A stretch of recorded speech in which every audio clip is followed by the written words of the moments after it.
Bonjour à toutes et à tous, bienvenue sur ma chaîne, c'est Gilles Mansillon. Je pensais revenir faire une dernière vidéo avant de devoir faire une petite pause. J'ai pas beaucoup de visibilité par rapport à ce qui arrive dans le futur. L'esprit me parle de cigales et de lavande, hein, donc peut-être un appel à retourner dans le sud de la France. On va voir comment les choses s'organisent de toute manière. Là, je vais partir quelques jours. Et donc, enfin, je voudrais peut-être l'occasion de faire des vidéos, pendant mon voyage. Je tirer quelques cartes de tarot pour voir un petit peu, pour un oracle et pas discuter de deux, trois idées. La première, c'est que quand on pense à Dieu, quand on pense à la source, quand on pense au Créateur, c'est comme si on se tournait vers la lumière. Hein. Au plus on peut se rappeler de cette origine, de cette source, au plus les pensées deviennent lumineuses. C'est comme appeler notre ange gardien. C'est un être, notre ange gardien est un être grandiose, brillant, extrêmement lumineux. Et donc c'est vraiment, quand on appelle notre ange gardien, c'est un peu comme si on appelait le divin, hein. C'est vraiment des êtres qui sont unifiés avec la source, unifiés avec Dieu, et savoir que la lumière a toutes les solutions à tous les problèmes. Les problèmes ne sont pas vraiment des problèmes, c'est des challenges. Et donc c'est vraiment se concentrer sur la lumière plutôt que sur le problème. Si on se concentre sur la lumière, les solutions sont apportées au problème. Donc il faut vraiment ralentir l'esprit mental pour pouvoir trouver la paix. C'est très important parce qu'on est des êtres très cérébraux, très mentaux. Ça ne veut pas dire qu'il faut arrêter de penser, mais il faut savoir penser. Il faut penser intelligent, mais enfin ralentir tous ces procédés le plus possible. Savoir que la vérité de Dieu est dans toutes les circonstances. Hein. Dieu ne peut pas ne pas être absent de quoi que ce soit.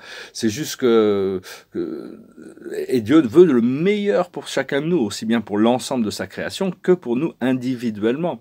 Seulement bon, quand il y a des actes, des pensées, des actions, des intentions qui vont contre la vie, qui vont contre l'amour de Dieu, contre la vérité, toutes ces choses-là, Dieu est obligé tout l'univers prend un peu de distance, c'est normal, il ne peut pas soutenir ces choses-là. Il laisse les personnes, les groupes, quoi que ce soit, faire leurs choses, et après il y a la loi de cause à effet qui intervient. Mais on ne peut pas être déconnecté de notre âme. Hein. Si on était déconnecté de notre âme, on n'existe plus. Parce que notre âme, c'est notre côté divin. On ne peut pas être déconnecté du Créateur. Comprendre que bon, la vie, c'est un flot éternel d'amour. Hein. On a juste besoin d'apprendre, et il est constant, il est permanent dans tous les êtres. On a juste besoin d'apprendre à s'accorder avec. C'est pas comme si Dieu pouvait nous aimer plus qu'il nous aime. Là, cet amour infini de Dieu existe déjà à l'intérieur de nous. C'est juste arriver à trouver la fréquence sur laquelle on peut commencer à échanger et recevoir. Bon, je parle de spiritualité ici, hein, donc c'est pour ceux qui s'intéressent à la spiritualité. Et puis je tirais quelques cartes. Le sens de la vie, de l'incarnation physique, c'était de découvrir la liberté, de rentrer dans un monde un monde d'ignorance et revenir à la lucidité, un monde emprisonné et découvrir la liberté. C'est pour procurer de la joie. C'est un procédé d'évolution, hein, qu'on a choisi. Savoir que Dieu, la source, que le Créateur ne peut pas se séparer d'aucun être. Hein. Tout est un. Il n'y a pas de supérieur, pas d'inférieur. Il n'y a pas d'ego non plus, puisqu'on est tous différents. Mais en réalité, il ne faut jamais penser que bon, parce qu'on est un niveau de conscience supérieur, on est supérieur à quelqu'un qui a un niveau de conscience inférieur. C'est juste qu'on a un cycle différent. Donc c'est vraiment s'occuper de soi-même, maintenir sa fréquence et donc, d'essayer d'oublier, on peut vraiment oublier, si on arrive à oublier le monde physique pendant des petits moments, c'est là où la magie s'opère. On s'enlève du procédé et on laisse le flot de la vie s'opérer.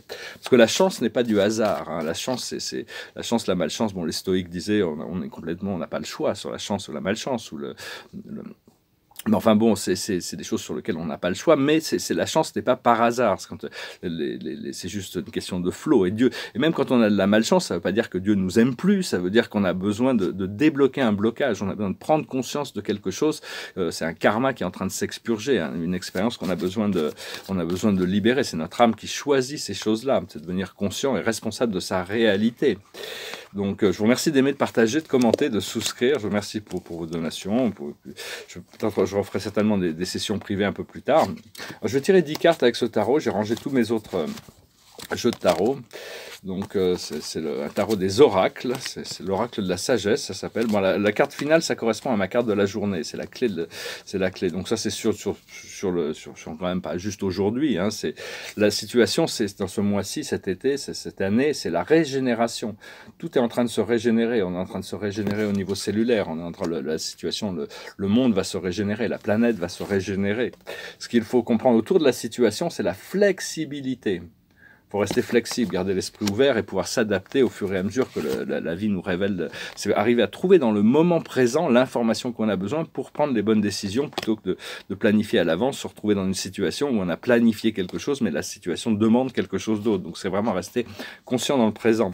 Ce que l'on voit devant nous qui va se développer, c'est le message dans la bouteille. C'est continuer à être bien connecté au présent et pouvoir lire les signes que la vie nous envoie. Dans le passé, le subconscient, on a l'observateur. L'observateur, c'est d'être neutre dans les situations, c'est pouvoir observer les choses sans tomber d'un côté ou de l'autre. Là où on en est actuellement, c'est l'orphelin, c'est-à-dire on est encore dans ce procédé de transition où on n'a pas encore complètement reconnecté avec notre source. Cela dit, c'est un procédé qui est en train de se passer, qui est confirmé par ce qui se passe dans notre environnement. Ce qui arrive dans le futur immédiat, c'est les fondations solides. On est en train de créer des fondations solides. On va recréer une civilisation, une société basée sur la paix et l'abondance. Mais bon, en attendant, on doit se concentrer sur nos valeurs. Nos valeurs créent une fondation solide, la bonté, la compassion, la joie, l'intégrité, toutes ces choses-là sont très importantes d'être le plus vrai possible. Notre force dans la situation, c'est la tribu. On va se reconnecter avec notre tribu. On doit attirer toutes les âmes et toutes les personnes qui sont complémentaires à nous-mêmes pour pouvoir fonctionner en communauté, pour pouvoir être complémentaires les uns des autres et arriver à connecter au niveau de l'âme, des choses profondes, pour pouvoir, c'est ce qui nous apporte énormément de bien-être, de pouvoir rencontrer, communiquer, partager et co-créer avec des gens qui sont dans la même fréquence que nous. Ce qui vient à nous du monde extérieur, c'est justement cette zone tampon. On n'a pas vraiment la visibilité encore. C'est entre les mondes. On est vraiment dans cet espace de transition. Ce que l'on ressent dans nos émotions internes, c'est une longueur d'avance. On est quand même préparé. On a de nombreuses longueurs d'avance en réalité. Parce qu'on a, malgré le fait qu'on n'a pas une énorme visibilité, on a quand même le fait d'être conscient d'énormément de choses par rapport à l'humanité qui n'est pas encore consciente, nous permet d'avoir des longueurs d'avance par rapport à ça. Et donc de pouvoir se préparer mieux et pouvoir aussi, on sera prêt quand le moment viendra pour vraiment rentrer dans ce nouveau cycle. Et l'aboutissant, c'est la carte du yin. Laisser les choses se dérouler, ne rien forcer, laisser les choses venir, les choses naturellement, c'est le divin féminin, appelez les déesses, appelez les maîtres ascensionnés, les dames, les mères, c'est vraiment se rentrer dans cet état de réceptivité où les choses se déroulent naturellement sans avoir besoin de forcer quoi que ce soit, savoir que toutes les choses arrivent en leur temps, en leur bon temps.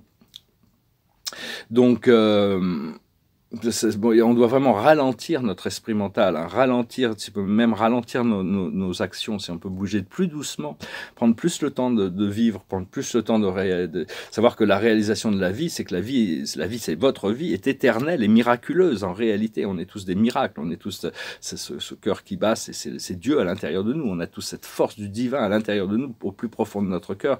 On a juste besoin d'ouvrir les portes de la connaissance, de la conscience et appeler le Christ, appelez le Christ ou n'importe quel maître ascensionné, mais le Christ est vraiment là pour tout le monde. Dès que vous l'appelez, vous allez avoir une réponse immédiate. Il viendra pour vous assister, pour vous faire découvrir des fréquences. Et donc, c'est vraiment des maîtres ascensionnés. Tous les maîtres ascensionnés, les archanges, sont très heureux quand on pense à eux et on les appelle. Ils sont vraiment disponibles. Et donc, c'est complètement ridicule de se priver de ces présences, donc pensez régulièrement à interagir avec eux. Ils ne prendront pas les décisions pour vous, ils ne feront pas des travaux personnels qu'on doit faire pour nous, mais ils nous donneront des guidances, ils nous feront découvrir des choses. Et bon, donc c'est clair que, bon, comme disait Aristote, on ne peut pas juger les gens sur leurs intentions, on ne peut les juger que sur leurs actions. C'était le principe d'Aristote. Bon, moi, je ne suis pas très aristotélicien, mais enfin, il a quand même exprimé des bonnes idées. Alors que Dieu peut lire toutes les intentions. Il ne voit que les intentions, les bonnes intentions ou les mauvaises intentions qu'on a à l'intérieur de nous. Et donc, même les êtres du monde supérieur arrivent à lire les intentions. C'est-à-dire que quand on a des bonnes intentions par rapport à une action, même si on n'a pas toute la sagesse, les moyens ou quoi que ce soit, ils vont nous assister à la réaliser quand même parce qu'ils voient qu'on a des bonnes intentions si on a des mauvaises intentions, ils vont pas s'opposer à nous, mais ils vont se retirer et nous laisser découvrir notre erreur, disons. Donc, savoir que les actions sont les nôtres et les réactions sont Dieu. La source, l'univers réagit à toutes les. Il peut pas y avoir une expérience, une action où Dieu ne sait pas quoi faire pour réagir. La loi est parfaite, la loi est éternelle. Nous sommes la loi. Alignez-vous sur la loi de l'un, la loi du divin. Et actuellement, il y a beaucoup de gens on est tous forcés à avoir la vérité à l'intérieur de nous-mêmes. Et grâce au fait de pouvoir se pardonner, on peut quand même, on avance. Et c'est savoir aussi que les portes s'ouvrent quand les blocages quand on a réussi à enlever les blocages qu'on a à l'intérieur de nous. On est aligné avec avec la loi, mais notre âme veut vraiment nous assister, nous empêcher d'obtenir ce que l'on veut jusqu'au moment où on arrive à adresser dans les cas les plus extrêmes, la maladie se découle. La maladie vient souvent de la non-acceptance de qui on est. On doit se pardonner à soi-même et à partir de ce moment-là, le corps redevient à la santé, les portes s'ouvrent. Hein. On est vraiment, il faut réactiver cette nature solaire. On est les enfants du soleil. Hein. Dans les mythologies, il y a beaucoup de mythologies. Le soleil, moi j'étais invité dans le soleil. C'est la première fois que j'ai découvert la 6e, 7e dimension. C'était extraordinaire. Je faisais un voyage. J'étais en Floride avec des amis, 2 amis. On faisait un voyage sur Vénus et j'étais parti sur Mercure et j'ai été aspiré dans le soleil. J'ai vu la Terre depuis l'intérieur du soleil. C'était une vision extraordinaire que je n'ai jamais oublié. Savoir que dans le soleil, il y a un grand nombre de communautés extraordinaires, hein, des êtres, c'est très très peuplé, hein, mais pas d'êtres physiques bien sûr, hein, on ne pourrait pas vivre physiquement dans une étoile, mais il y a des êtres de dimension supérieure, donc on doit réactiver cette brillance, cette radiance du soleil. Je peux chanter une chanson qui parle un peu du soleil. Et donc voilà, je voulais venir vous saluer aujourd'hui. Il y a aussi toutes sortes il va falloir s'habituer à certains termes qui vont rentrer de plus en plus au fur et à mesure qu'on se rapproche du premier contact, comme les Pléiadiens, les Syriens, les Arcturiens, les Antariens. Ce sont des civilisations très avancées qui vont vraiment rentrer sur la scène terrestre. Savoir qu'il y a aussi une race de Blue Evian, c'est des êtres, des oiseaux, hein, c'est des êtres qui sont originaires des oiseaux et qui sont là vraiment en service de l'humanité. Ça fait plusieurs années, c'est des êtres de la 7e dimension, hein, qui sont gouvernés par un corps de 12e dimension. Comme sur Vénus, ils sont à l'intérieur de leur planète, il y a 20 milliards d'âmes qui vivent dans la 6e dimension, qui sont gouvernés par un corps de 9e dimension, ou les Arcturiens qui sont plus ou moins dans la 9e dimension, mais bon, ils ont encore des planètes dans la 3e, 4e, 5e, 6e, 7e, 8e dimension, hein, donc même ils maintiennent dans le système d'Arcturus des mondes physiques qui ne sont pas dans la dualité, hein, bien sûr, mais en essence, les Arcturiens sont les gardiens de la 5e dimension, c'est les bergers de l'âme humaine, les gens qui ont des expériences de mort imminente se retrouvent dans cette matrice de lumière, c'est la matrice d'Arcturus, hein, qui sont là pour nous garder. Ce qui est en train de se passer, c'est que les codes de la matrice sont en train, comme à la fin du premier film de Matrice, les codes sont en train tout est en train de se dissoudre, hein, quand on rentre dans cette 5e dimension. Et donc, parce qu'en réalité, il n'y a une seule réalité, c'est celle de Dieu. Toutes ces dimensions c'est juste, elles sont ségrégées quand même, parce qu'il y a un niveau de fréquence et de vibration. Il y a 352 dimensions dans l'univers du Créateur, dans notre univers local. Si on atteint la 100e dimension, on arrive au centre galactique, hein, et dans notre système solaire, il y a 33 dimensions. La plupart des archanges travaillent font le 33e octave à l'intérieur de notre système solaire, c'est la plus haute dimension. Mais en essence, tout est un, on est connecté à tout, à l'un. On n'a pas besoin de connaître toutes les dimensions pour connecter à des dimensions très élevées. C'est juste une question de pouvoir brancher notre fréquence, c'est un peu comme une chaîne de radio, hein, on doit la brancher sur la divinité et laisser la divinité à l'intérieur, hein, faire pas mal du travail. Hein. Donc voilà, je venais vous saluer aujourd'hui. J'ai chanté une chanson, c'est une chanson en anglais, je reviendrai peut-être aux chansons en français. C'est une chanson qui dit « Voici le retour du soleil, mes chéris, ça a été un très long hiver. Hein. Ça fait des années que vous m'avez manqué, c'est le soleil. Hein. Les sourires reviennent sur vos visages. Et la glace est en train de se dissoudre, hein. Ça fait très longtemps que ça n'a pas été éclairci. Donc le retour du soleil, la 5e dimension, c'est un peu métaphysiquement parlant, c'est le retour de Dieu, c'est le retour de la lumière, du bien-être, de tout ça. Donc c'est en train de se préparer, hein. On doit rentrer dans cette ligne temporelle. Il y a toutes sortes de lignes temporelles qui sont encore, des gens qui créent des lignes temporelles éventuellement, tout ça sera nettoyé et retourné sur une seule ligne temporelle, avec la séparation des âmes qui vont dans différentes dimensions. Donc sa chanson, voilà, je vous remercie, hein, d'avoir venu écouter. Je vais faire une petite pause, là, je vais partir quelques jours et on verra bien de toute manière. Donc ça s'appelle Here Comes the Sun. Here comes the sun, do do do do.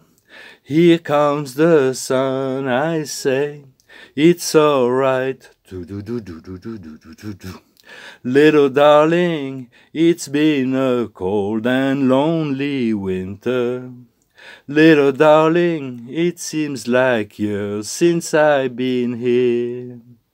Here comes the sun, do do do do. Here comes the sun, I say. It's alright. Little darling, the smile's returning to your faces. Little darling, it seems like years since I've been here. Here comes the sun, here comes the sun, I said, it's alright. Little darling, it feels like ice is slowly melting. Little darling, it's been like years since it's been clear. Here comes the sun, here comes the sun, I said, it's alright. Here comes the sun, here comes the sun, I said, it's alright. Voilà, retour du soleil, hein. Le soleil est de retour, d'ailleurs ici le soleil est de retour. Je vous souhaite une excellente journée, puis je vous dis à très bientôt, namasté.